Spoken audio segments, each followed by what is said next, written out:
kahin tu tadi boleh baca cilik masa depan pun juga ada elemen supernatural. Dan juga syair tu tadi memukau manusia dengan kata-kata syair dia semua. Ada orang mempunyai elemen supernatural, sebenarnya dia tak perasan.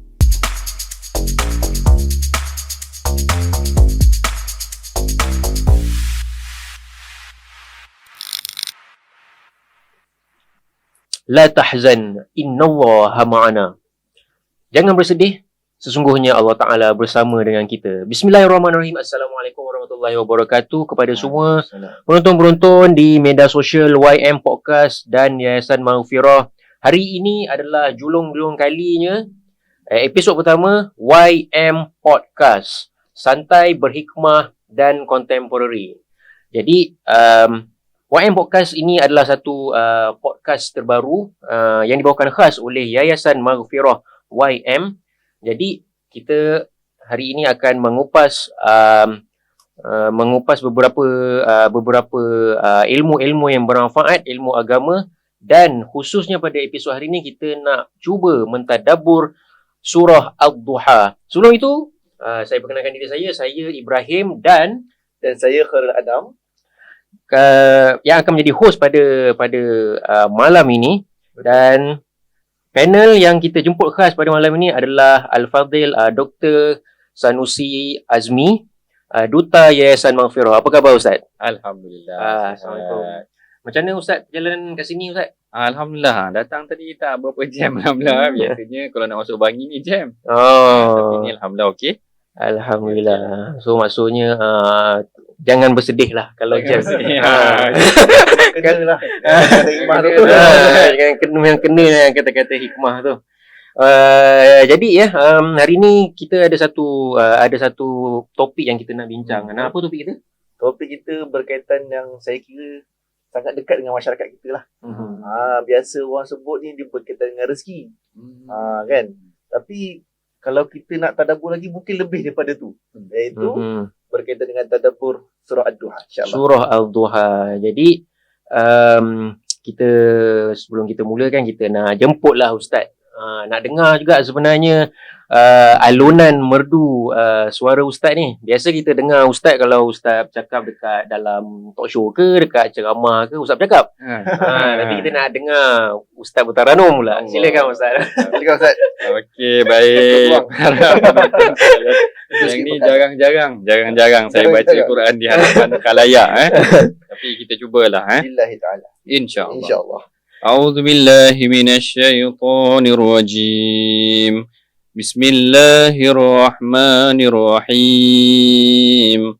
Wadduha wal-laili idza saja. Ma wadda'aka rabbuka wa ma qala. وَلَلْآخِرَةُ خَيْرٌ لَكَ مِنَ الْأُولَى وَلَسَوْفَ يُعْطِيكَ رَبُّكَ فَتَرْضَى أَلَمْ يَجِدْكَ يَتِيمًا فَآوَى وَوَجَدَكَ ضَالًّا فَهَدَى وَوَجَدَكَ عَائِلًا فَأَغْنَى فَأَمَّا الْيَتِيمَ فَلَا تَقْهَرْ وَأَمَّا السَّائِلَ فَلَا تَنْهَرْ وَأَمَّا بِنِعْمَةِ رَبِّكَ فَحَدِّثْ Sadaqallahul Azim. Sadaqallahul Azim. Masya-Allah. Merdu sungguh Ya. Allah. Patut saya masuk pertandingan tu. Allah. Sejuk saya rasa bilik ini sebenarnya. Tadi rasa macam panas. Betul. Okey, surah Ad-Duha. Mungkin Ustaz tentang surah Ad-Duha ni mungkin Ustaz boleh ceritakan sebab turun. Kita nak tahulah Quran ni asbabun nuzul lah, ilmu asbabun nuzul kan, apa ni sebab turun ayat Quran ni. Mungkin yalah orang dah biasa dengar kan surah Duha ni, tapi orang tak tahu apa sebab Allah Taala turunkan khusus surah ni untuk Rasulullah. Apa dia Ustaz? Salam. Baik. Terima kasih Baik dengan Adam. Dia sebenarnya betul juga yang dikatakan tadi, ramai orang tak tahu. Sebenarnya Wadduha ni kalau siapa yang belajar ilmu asbabun nuzul, dia ada 3 sebab penurunan yang berbeza. 3 sebab penurunan. Maknanya nanti orang akan tanya kat dia, boleh jadi ke dia turun 3 kali ke sebab satu sebab kan. Dia boleh jadi juga ada 3 sebab, satu penurunan, boleh jadi juga dia turun 2-3 kali. Ada juga yang berpandangan macam tu. Tapi ini yang saya kongsikan. Yang pertamanya Syekh Tantawi kata, dia diturunkan disebabkan kerana Rasulullah SAW berasa tidak sihat. Lalu dia tak bangun 1 malam, 2 malam begitu. Kemudian pada hari seterusnya ada seorang wanita ejek Rasulullah. Dia kata kepada Rasulullah, tarakaka syaitana. Syaitan kau telah meninggalkan kau. Ganas lah bahasa dia. Dia panggil setan. Dia panggil Jibril panggil setan. Dia boleh troll Jibril tu. Dia troll Jibril, dia kata setan kau telah meninggalkan kau, lagilah stres. Sebab Rasulullah memang dah berkehendakkan kepada wahyu tu, dia rindu pada wahyu, tiba-tiba kena ejek begitu. Allah Ta'ala pun turunkan ayat. Allah Ta'ala kata Allah tidak ma wadda'aka rabbuka, ayat 3 tu, Allah Ta'ala tak meninggalkan kau. Itu yang pertama. Yang keduanya, ada lagi kisah yang menarik, disebutkan juga dalam tafsir, iaitu Rasulullah ni dia ada orang suruhan. Nama orang suruhan dia Khawlah. Khawlah ni bila wahyu tak turun beberapa ketika, Rasulullah tanya kepada Khawlah, kenapa wahyu tak turun dah? Mana Jibril tak datang ke rumah aku? Lalu tak lama lepas tu, Khawlah ni kerja dia membersihkan rumah Rasulullah. Bila disapu bawah katil Rasulullah, terjumpa seekor anak anjing yang mati. Yang ni jarang orang dengar. Siapa pula yang bangkai anjing mana datang, kita tak tahu, tak didetailkan, tak dijelaskan, tapi ada.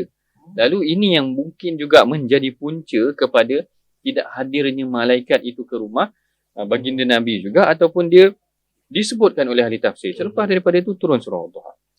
Yang ketiganya pula adalah mengenai tentang yang ni adalah jelas. Yang ketiga ni jelas memang wahyu tidak turun seketika. Lalu ada orang kafir kata qad qalaka rabbuk, maknanya Tuhan kau dah tak suka dengan kau. Macam tu Yang ni sebenarnya kasar. Sebab kerinduan kita nak macam kita dah suka dengan seseorang. Anam dah suka dengan seseorang lah. Aduh lah Ustaz. Tiba-tiba dia tak nak cakap dengan kita. Dah lah dia tak nak cakap dengan kita. Orang pula kata dia tak suka dah dengan kau. Macam tu. Koyak. Lagilah kita stres. Jadi itu antara 3 lah yang disebutkan oleh Syekh Tantawi dalam tafsir dia. Menyatakan tentang sebab penurunan. Sebab kadang kita kena mention juga. Sebab nak faham konteks ayat tu, kadang-kadang orang tak apa jelas. Tak apa jelas. Ni cerita-cerita dia yang dinyatakan oleh ulama dalam tafsir mereka. Jadi maksudnya pada waktu terputus tu, maksudnya Rasulullah tu memang betul-betul rasa sedih dan down sangat-sangat lah sebenarnya. Inilah sampai diejek macam tu. Sampai diejek kan. Dia boleh buat cakap Jibril tu setan. Memang itu Rasulullah rasa Ummu Jamil nama dia, isteri kepada Abu Lahab. Sepatutlah. Sebab itulah Ummu Jamil ni pun Allah Ta'ala sifatkan dia sebagai hammalatul hatab, nanti kan dalam surah Tabat Yadah. Kerana sikap dia memang orang kata macam orang masak sate, ada tukang bakar. Dia ni semua mulut puaka lah. Dia bakar lagi keadaan tu. Bakar keadaan tu lagi bertambah sedih Rasulullah sallallahu alaihi wasallam. Okey, baik. So jadi kita nak tengoklah satu-satu ayat tu macam mana, apa yang dimasukkan dengan setiap ayat tu Ustaz, ayat pertama dan seterusnya tu Ustaz. Baik, okey, kalau kita tengok satu persatu, Allah Ta'ala mulakan dengan wadduha, kemudian Allah Ta'ala kata wal-laili idza saja. Yang ini ada keunikan ayat Quran. Kerana dalam beberapa ayat Allah Ta'ala bersumpah. Ini yang dihuraikan oleh ulama, kenapa pula nak kena sumpah pada awal ayat. Dan kadang-kadang sumpah pada awal ayat ni dia saling menggunakan 2 elemen yang berbeza. Tengok wadduha adalah waktu duha, wal-laili pada waktu malam. Kalau kita tengok ayat sebelum tu pun wal-laili idza yaghsha wan-nahari idza tajalla, pada malam pada siang. Jadi dia guna 2 elemen berbeza. Kenapa tu Ustaz? Kenapa maksudnya, apa kaitan sebenarnya waktu duha, waktu malam? Ini menarik. Yang ni sebenarnya dia ada 2 huraian yang berbeza. Yang pertama, bila wahyu tak turun tu, kita gambarkan ataupun sebagai mufassir macam Fakhr Razi kata, wahyu tak turun tu, duha ni macam cahaya yang terbit. Maknanya dalam kegelapan lama wahyu tak turun tu, tiba-tiba dia turun dia datang cahaya yang menyinar macam itulah. Wadduha wal laili idza saja, dan datang malam yang tenang. Pandangan ataupun penafsiran moden yang ni yang saya suka daripada Nu'man Ali Khan. Dia punya huraian cantik. Sebab dia datangkan konteks macam waktu duha. Waktu duha adalah waktu ketika matahari lepas dah terbit tu sehingga dia tegak matahari tu, maknanya waktu panas yang pagi tu. Waktu awal pagi tu sebenarnya waktu yang kita sangat sibuk. Macam orang keluar pergi kerja kan. Kalau kat pagi ni roundabout tu dah jam. Cari rezeki. Orang pergi sekolah. Kalau pagi tu, kalau saya nak pergi sekolah, ya Allah, kalau saya duduk kat rumah tu, saya dah siap-siap duduk dalam kereta. Kerana kalau saya tunggu dalam rumah, saya tak boleh serabut budak-budak. Yang ni tak jumpa stokin, yang ni tak jumpa tali pinggang. Jadi biar dia tanya mak dia kat mana. Kalau tanya kita, lagi kita serabut. Jadi kita tunggu dia ada siap-siap dalam kereta. Wadduha ni waktu yang serabut. Jadi Nu'man Ali Khan kata, walaili idza saja, keserabutan tu akan datang ketenangan. Saja tu maksudnya sakan. Sakan ni maksudnya tenang. Ataupun zalam yang makin menggelap. Maknanya, dalam keserabutan Rasulullah tu wahyu tak datang, akan datang ketenangan malam itu tadi. Maknanya, gambaran Nu'man ni cantik. Maknanya keserabutan yang Rasul datang, nanti Allah Ta'ala kata akan datang waktu ketenangan. Sama macam kehidupan kita, ada saat-saat kita akan serabut. Betul tak? Mana serabut ni, ada orang hari-hari serabut. Kata macam tu. Tapi Allah Ta'ala janji akan datang ketenangan, dan Allah Ta'ala letak ayat yang ketiga, Allah Ta'ala tak pernah tinggalkan kau. Ini 3 ayat ni sangat menarik bagi orang yang tengah down. Macam yang tengah viral tu, awak down. Kami tak down. Awak down Orang. Saya ada Al-Quran. Kena tambah kat situ. Kerana kalau macam mana stres sekalipun, macam-macam datang, kita kena ingat Allah Ta'ala tak pernah tinggalkan kita. Jadi maksudnya sama Ustaz. Bila Ustaz terangkan setiap apa yang malam tu keserabutan akan datang ketenangan. Saya teringat dengan satu ayat Quran, setiap kesusahan bersamanya ketenangan. Sama tak? Nanti dia akan relate. Ayat surah tu adalah ayat tu ada dalam surah Insyirah, Alam Nashrah kan. Dia relate sebenarnya nanti. Kalau kita tengok sebenarnya Allah Taala menyejukkan, memujuk Rasulullah. Allah Taala akan kata inna ma'al usri yusra. Nanti kesusahan tu akan datang kesenangan.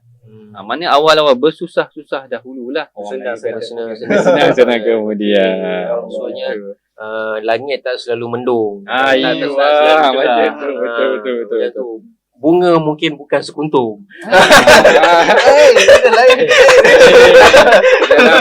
Dalam keadaan sekarang ni panas ni. Jangan. Mana. Isu tak selesai lagi. Banyak lagi. Kita ada kupas. Baik, insyaAllah. Okey. Bila Allah Ta'ala kata mawadda'aka rabbuka wa ma qala, ini adalah satu pujukan. Dan untuk diri kita, kalau kita berada dalam keadaan stres macam mana pun, ayat pertama sampai ayat ketiga ni menenangkan kita. Maknanya kesusahan semuanya akan datang ketenangan. Jangan lupa Allah Ta'ala bersama dengan kita. Allah Ta'ala wa ma qala ni pun penting juga. Tengok maksud yang ketiga ni, wa ma qala ni maksudnya Tuhan kamu tidak pula membencimu. Kadang-kadang kita stres macam-macam. Kita rasa semua benda dah tak suka dengan kita. Bukan makwa kita je yang dah tak suka dengan kita. Macam semua orang, semua dah salah. Semua salah. Kucing pun salah. Yang tak ada kena-mengena dengan dia pun salah. Tak kena macam tu. Yang ni kita kena faham. Macam mana jauh sekalipun. Saya ingat saya cerita satu kisah.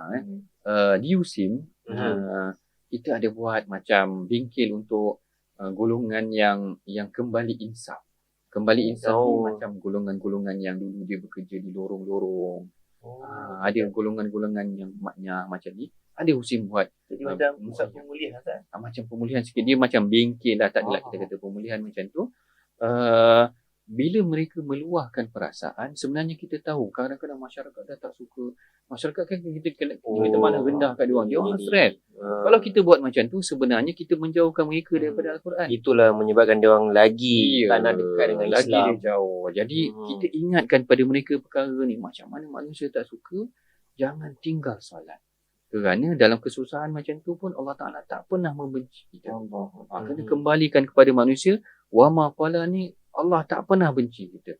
Kesusahan yang datang tu sebenarnya barangkali untuk memelihara kita. Kalau kita senang pun barangkali akan lagi jauh daripada Allah Ta'ala. Barangkali elok juga susah supaya kita kembali kepada Allah tu tadi. Yang nombor 4, Allah Ta'ala tekankan walal akhiratu khairul laka minal ula. Yang ni sebenarnya Allah Ta'ala cuba setkan mind kita, mind setting kita supaya kehidupan kat dunia ni penting, tetapi akhirat itu lebih utama. Kalau orang tu dia dah meletakkan kepentingan akhirat dia tinggi sebenarnya, dia menguruskan dunia tu berdasarkan kepentingan akhirat. Kalau dia nak cari harta pun dia tak terlalu macam tamak sampai makan rasuah kerana dia fikir tentang akhirat.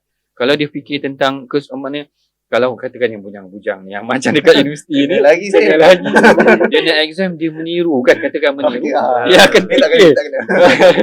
dia akan fikir akhirat nanti Allah Ta'ala akan tunjukkan apa yang aku buat. Jadi panduan dia adalah apa yang ada sekarang ni, akhirat tu adalah menjadi kompas dia, petunjuk dia, apa dia nak lakukan. Akhirat adalah lebih utama daripada keadaan sedemikian. Dalam keadaan macam ni, walal akhiratu khairul laka minal ula ni adalah gambaran kepada Rasulullah. Nanti Allah Ta'ala akan memberikan kurniaan yang lebih utama pada hari akhirat. Gambaran yang sedemikian. Kalau kesusahan yang Rasulullah lalui pada hari ini dengan untuk berdakwah dan sebagainya, kehidupan akhirat itu akan memberikan yang lebih baik nanti pada Rasulullah sallallahu alaihi wasallam. Jadi Ustaz minta maaf untuk apa ni kita patah balik sikit tadi kan. Tadi Ustaz ada sebut tentang orang kafir ni dia gembira seolah dia troll Rasulullah seolah-olah macam apa ni Rasulullah ni penipu Rasulullah ni penipu. Jadi Mengarut dia kan. bila dah wahyu tak turun tu memang betul lah sebenarnya Rasulullah ni penipu. Jadi apa ni nak tunjukkan betul Ustaz, maksudnya apa orang-orang kafir yang halang dakwah Nabi tu Ustaz kan, dia sampai tahap rasa gembira lah sebenarnya Ustaz. Betul. Dia orang ni sebenarnya kalau kita perhatikan satu persatu, kaedah tekanan tu, satu untuk membenamkan diri Rasulullah, menghalang dakwah. Yang kedua, dia sebenarnya character assassination. Maknanya dia nak bunuh karakter Rasulullah. Mula-mula dia bunuh karakter tu dari aspek tekan dulu dia punya motivasi. Lama-lama dia membina karakter untuk Rasulullah. Dia kata tadi Rasulullah penipu. Katakan macam tu, wahyu tak datang pun. Kemudian lepas tu dia kata Rasulullah ni ahli sihir. Wa ma huwa biqauli sahir, katakan macam tu. Dia kata Rasulullah ni penipu. Kemudian dia kata Rasulullah ni ahli syi'ir. Ahli syi'ir ni pandai berbicara lah, memukau dengan sekarang ni banyak orang pandai cakap-cakap pun tapi tak buat, katakan macam tu. Padahal Nabi tak reti baca kan? Tak reti baca. Betul. Kemudian dia kata Rasulullah ni kahin pula. Kahin ni boleh telik masa depan dan sebagainya. Ini semua kata-kata sebenarnya untuk membina persepsi masyarakat kepada Rasulullah. Sebenarnya selain daripada membenamkan dia orang suka macam tu kerana dia nak bunuh karakter Rasulullah, tetapi dia tak sedar apa yang disifatkan kepada Rasulullah tu sebenarnya semua sifat-sifat yang mengandungi elemen supernatural. Kalau yang sahih tu tadi, ahli sihir ni memang ada elemen supernatural. Dia boleh, kalau ahli sihir yang dalam kartun, dia boleh naik penyapu terbang. Katakan macam tu. Dia boleh buat sihir, dia boleh buat luar biasa. Kalau jalan kisah dia boleh hantar saka. Katakan macam tu. Dia boleh beli saka. Dia boleh macam-macam lah cerita dia. Jadi dia ada elemen supernatural. Kahin tu tadi boleh baca cilik masa depan pun juga ada elemen supernatural.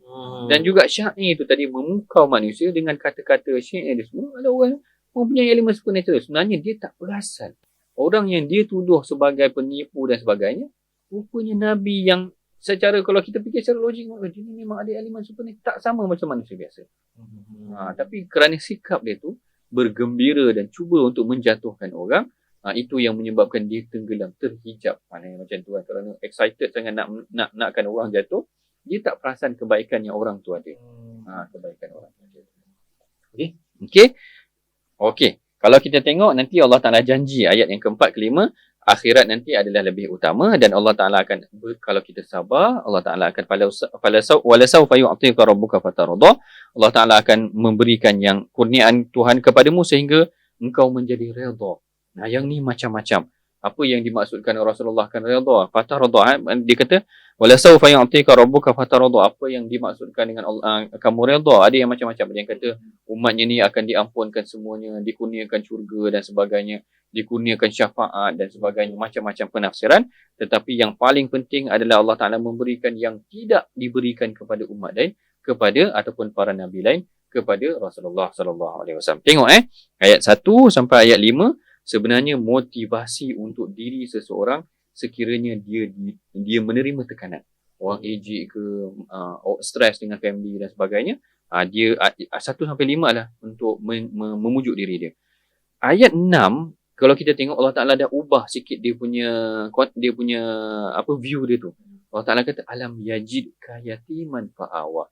Apakah engkau lupa? Bukankah kami dapati engkau seorang yatim lalu kami lindungi kamu. Yang ayat 6, 7, 8 ni adalah step Allah Taala cuba untuk bawa kita muhasabah diri. Allah Taala kata, ingat tak dulu engkau adalah anak yatim. Kadang-kadang Allah flashback balik lah. Ya, flashback balik depan dia. Tengok 3 ayat ni, bukankah dulu engkau anak yatim dan kami dapati engkau ni orang yang bingung, lalu kami wajaraka dhallan, yang tidak mempunyai petunjuk, kami beri hidayah, wajaraka ailan, kami dapati engkau ni seorang yang kekurangan, kami beri kecukupan. 3 sifat ni disifat kepada Allah. Engkau anak yatim, engkau tidak mempunyai hidayah pada asalnya, dan engkau adalah orang yang miskin ataupun tak kaya lah, maknanya tidak kekurangan macam tu. Kalau ini, dia sebenarnya ni muhasabah diri kita rasa kita stres, susah, Allah Ta'ala kata, ingat tak dulu? Balik nikmat. Allah Ta'ala bagi macam-macam. Ingat kisah Nabi Nabi Ayub. Dia kena sakit tu sampai semua orang lari daripada dia. Kan ahli keluarga dia lagi, kawan-kawan dia lagi, termasuk isteri dia lagi. 19 tahun ataupun ada yang maksimum ada yang kata 19 tahun. Tapi bila ditanya pada Nabi Ayub kata Allah Ta'ala bagi aku dah 70 hidup tenang dah. Tak pernah sakit. Kan? Jadi saya tak boleh nak bayang maknanya dia hidup terlantar. Tak boleh nak bayang. Dia boleh kata Allah Ta'ala sayang lagi kat aku. 70 tahun aku dah hidup relax dah. Sama juga macam kita. Sekarang umur apa dah? Sekarang maknanya kalau 20-an, 30-an, 20-an tu Allah Ta'ala dah bagi hidup seronok dah. Tiba-tiba Allah Ta'ala uji setahun je, kita pun rasa stres. Allah Ta'ala dah tak sayang kat aku kata. Tak, Allah Ta'ala kata tengok dulu apa yang Allah Ta'ala dah bagi dah pada kita. Ini memang cantik yang 6, 7, 8 ni. Sentap. Macam terbiasa sentap ni. apa ni kalau kita tengok kan, maksudnya kita boleh relate lah sebenarnya dengan kehidupan sekarang ni kan. Betul. Banyak orang down. Betul. Benda tu real lah, down dengan macam-macam masalah. Betul. Masalah kewangan, masalah dia planning benda tu tak jadi. Betul. Kan? Kalau kita tengok pun sebenarnya generasi yang ada sekarang ni, maknanya dengan kehidupan mereka yang baru melalui fasa PKP tu kan, dengan mereka tak boleh keluar, sebenarnya stres juga. Pelajar ni memang nature dia adalah budak, lagilah kalau budak-budak yang sekolah, dan nature dia memang dia kena pergi bermain-main macam tu kan. Ini kita kepung dia macam tu dalam rumah, dia mungkin menghadapi tekanan. Kalau kita tengok tu satu part.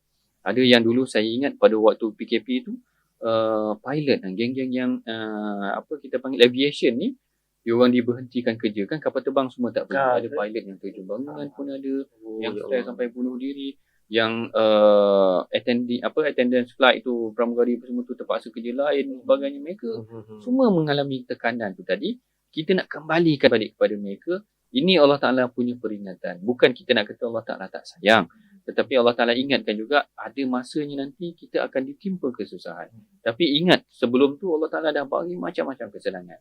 Nah, mungkin dia juga satu peringatan untuk diri kita dalam kesusahan tu. Kadang-kadang perlu manusia diingatkan. Macam tu lah. Okay. Sebelum tu Ustaz, kita nak buat sedikit promotion kepada penonton-penonton yang ada di luar sana. Di depan ni kita ada Maghfirah Meal yang dikeluarkan khas oleh Yayasan Maghfirah. Tapi Maghfirah Meal sebenarnya tuan-tuan ni bukan untuk kita jual kepada orang untuk makan. Tapi sebenarnya Ustaz, kita Maghfirah Meal ni adalah satu produk tajaan kepada mana-mana individu dan mana-mana organisasi yang berhasrat untuk menaja orang-orang yang ditimpa bencana. Contohnya macam yang baru ni Ustaz kan, banjir, banjir, gempa bumi dekat Cianjur, dekat Terengganu, dekat Besut apa semua yang paling teruk sekarang ni kan. Jadi kita adakan Maghfirah Meal ni. Apa yang ada dalam Maghfirah Meal? Dalam Maghfirah Meal ni kita ada, kalau saya tahu, kita ada nasi dan juga lauk serta pack pemanas. Benda ni benda baru. Sebab apa? Sebab biasanya Ustaz, kalau orang yang tiba bencana ni, dia orang kalau dah kena banjir, contoh misalnya, barang dapur habis. Betul. Kan? Kalau bagi barang asas, nak masak macam mana? Jadi kita sediakan benda ni, mudahkan untuk dia orang masak. Pemanas tu kalau diisi dengan air banjir Ustaz kan. Air banjir pun boleh. pemanas tu dia macam memanaskan. Betul tak? Dia macam device ke wap. Jadi ni satu benda baru yang kami buat. Hebat. Kami mohon untuk tajaan supaya kita dapat berikan kepada mereka yang memerlukan, insya-Allah. Mana ni tak jual kat supermarket lah. Tak jual Zat. Ni macam masuk jadi ingat ada produk baru. Okey. Sebab kita cerita tentang down tadi kan. Maksudnya ini antara inisiatif kita lah untuk orang-orang yang tiba macam ni. Okey, kita boleh sambung. Okey. Kemudian kita tengok ayat yang tadi kita dah tengok wajaka dhalan fahada, alam yajidka yatiman fa'awa. Dah jadi kamu dulu anak yatim, kamu dulu tidak mendapat bimbingan, kamu dulu susah, semua kami dah bagi dah bimbingan. Habis dekat situ ini tindakan pula. Tadi mula-mula Allah Taala ingatkan, Allah Taala tak marah. Kedua, Allah Taala kata muhasabah diri. Tengok dulu kan kamu susah. Yang ketiga adalah bimbingan, jangan buat kepada orang lain. Kalau kita rasa kita susah, anak yatim pun lagi susah. Fa'amal yatima fala taqhar. Allah Taala kata jangan kamu berkeras. Kalau tengok kat sini, maka dengan terhadap anak yatim janganlah engkau berlaku sewenang-wenangnya. Sewenang-wenangnya. Wa ammas sa'ila fala tanhar. Orang yang meminta-minta jangan kamu mengherdiknya. Wa amma bi ni'mati rabbika fahaddits. Dan terhadap nikmatmu hendaklah engkau nyatakan, iaitu engkau syukurkan. Tadi yang ketiga ni adalah ayat terakhir tentang step buat diri kita pula. Dulu kau dah susah dah, aku dah bagi bantuan. Sekarang ni kalau kau jumpa orang yang susah, jangan pula herdik mereka. Jangan buat sewenang-wenangnya dengan mereka. Jadi surah Duha ni macam ada 3 step untuk menyantuni orang yang mengalami tekanan. Kalau susah, ingat Allah Ta'ala dan ingat dulu kesusahan ataupun kelebihan yang Allah Ta'ala pernah beri kepada kita. Dan yang step seterusnya, jangan pula kita merendahkan orang lain. Terutama kat sini dia sebut anak yatim 2 kali. Kan perasan kan? Mula ingatkan Rasulullah ni tentang anak yatim. Yang kedua, diingatkan juga jangan anak yatim ni kita melakukan sewenang-wenangnya. Kerana anak yatim ni, Allahu Akbar, kita semua, saya ingat waktu Yayasan Maghfirah panggil saya untuk agihkan bantuan kepada anak yatim. Waktu bagi bantuan kepada anak yatim tu, saya terfikir tau. Sebab anak-anak tu bayi anak-anak saya. Betul lah. Jadi kita terfikir kalau aku tak ada esok, macam tu kan. Macam mana budak-budak ni survive? Macam mana? Dah beri masa ke? Itu warning kan? Jadi dia Warning kita. Okay. Kalau kita tengok Allahu Akbar, macam mana kalau anak aku sendiri macam tu, macam mana? Jadi betul lah. Mana kita terfikir dulu Rasulullah lagilah susah. Bukan aja mak ayah tak ada, atuk pun tak ada, duduk dengan pakcik. Pakcik dia Abu Talib tu anak 10 orang. Dan Abu Talib ni bukan orang yang kaya macam Abu Lahab, bukan orang senang. Jadi bayangkan kita kalau duduk dengan pakcik kita lah, pakcik kita pun bukan senang. Jadi kita memang kena survive sendiri. Jadi sama dengan keadaan anak yatim ni, cuba kita duduk tempat dia orang. Sebab tu Rasulullah suruh selalu bersama dengan anak yatim, usap kepala anak yatim sebab nakkan feel tu. Saya duduk terbayang kalau kena kat anak aku ni, aku tak ada katakan kan, kita meninggal ke apa ke, macam mana anak aku nak survive? Itulah kesusahan yang dilalui oleh anak yatim tu tadi. Jadi tak heran kalau dalam Quran memang banyak kali disebutkan tentang anak yatim, tak beri makan kepada orang miskin, tak bantu anak yatim. Kerana ini golongan yang dalam masyarakat dia perlukan sokongan daripada kita. Orang yang tidak ada, kalau kita susah, mana stres, exam tak lepas semua, mak ayah ada lagi. Tapi yang ni dia nak mengadu dengan siapa? Katakan macam tu. Nak luah kat siapa? Begitu juga dengan orang yang meminta-minta tu tadi, jangan dikerti. Okey. So maksudnya Ustaz, saya ada tengok satu poin menarik kat sini. Dulu awal-awalnya Rasulullah kena kutuk dengan kena herdik dengan orang kafir. Tapi last kali Allah Taala sebut jangan kau balas balik benda yang sama. Dia macam seolah nak kata jangan kau balas balik kejahatan tu kepada orang yang buat jahat dengan kau. Jadi itu sebenarnya satu benda yang dia kalau orang buat jahat kat kita kan, bila tiba masa macam kita inilah masa aku kan, memang aku akan bagi sampai habis kan. ada ubi, ada batas, ada hari boleh balas. Ada hari boleh balas. Macam tu. Tapi kat sini dia menarik Ustaz, sebab ada ubi ada batas, tapi ada hari jangan boleh balas. Betul. Itu sifat Rasulullah. Kalau kita tengok Aisyah pernah tanya kat Rasulullah. Aisyah tanya pada Rasulullah, dia kata halata alaika yaumun kana asyadda min yaumik. Satu minit. Pernah tak datang kepada engkau hari yang lebih dahsyat daripada perang Uhud? Perang Uhud ni topi besi Rasulullah pecah. Muka luka, gigi bawah patah, macam-macam luka. Dan ada yang kata Muhammad dah dibunuh pun. Tapi bila ditanya tentang soalan tu, Rasulullah kata yang hari yang lebih dahsyat daripada perang Uhud adalah hari ketika hari dia berdakwah kepada orang Taif.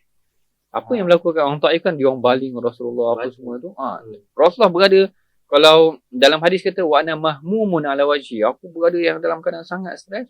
Tetapi bila didatangkan malaikat untuk balas balik ketak pada penduduk Taif, Rasulullah kata tak. Ini istimewanya Rasulullah.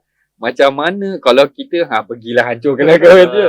Tapi tidak pada Rasulullah. Maknanya orangnya adalah sangat santun, dan apa yang lebih utama, dia akan kata ataupun dia akan khususkan walal akhirat khairul laka minal ula. Okey. Okey, habis sampai itu. Dah masa. Masa dah. Okey. Jadi so kita ucapkan terima kasih banyak pada Dr. Ustaz Dr. Sanusi Azmi atas kesudian untuk bersama dalam episod kali ini mentadabbur surah Al-Duha. Jadi kepada tuan-tuan di luar sana, komen di bawah sekiranya ada surah-surah ataupun ayat-ayat Al-Quran yang ingin untuk kami sama-sama bawakan kepada anda, tadabbur bersama, mendapat pengajaran bersama, boleh tulis di ruangan komen. Jadi jangan lupa tekan like, share video ini dan subscribe channel YM Podcast di skrin anda. Jangan lupa untuk kita sama-sama sekali lagi dalam episod seterusnya. InsyaAllah. Dan yang paling penting adalah kita di Yayasan Maghfirah, kita akan sentiasa terbuka untuk tuan-tuan dan puan-puan menyumbang sedikit sebanyak untuk membantu masyarakat-masyarakat yang memerlukan golongan-golongan asnaf supaya kebaikan-kebaikan dapat tersebar dan kesenangan-kesenangan juga dapat dirasai oleh masyarakat-masyarakat yang lain. InsyaAllah. Klik yayasanmaghfirah.org di skrin anda untuk menyumbang. Sekian saja YM Podcast kita pada hari ini. Saya Ibrahim. Saya Khairul Anam. Assalamualaikum warahmatullahi wabarakatuh. Terima kasih banyak Ustaz. Sama-sama.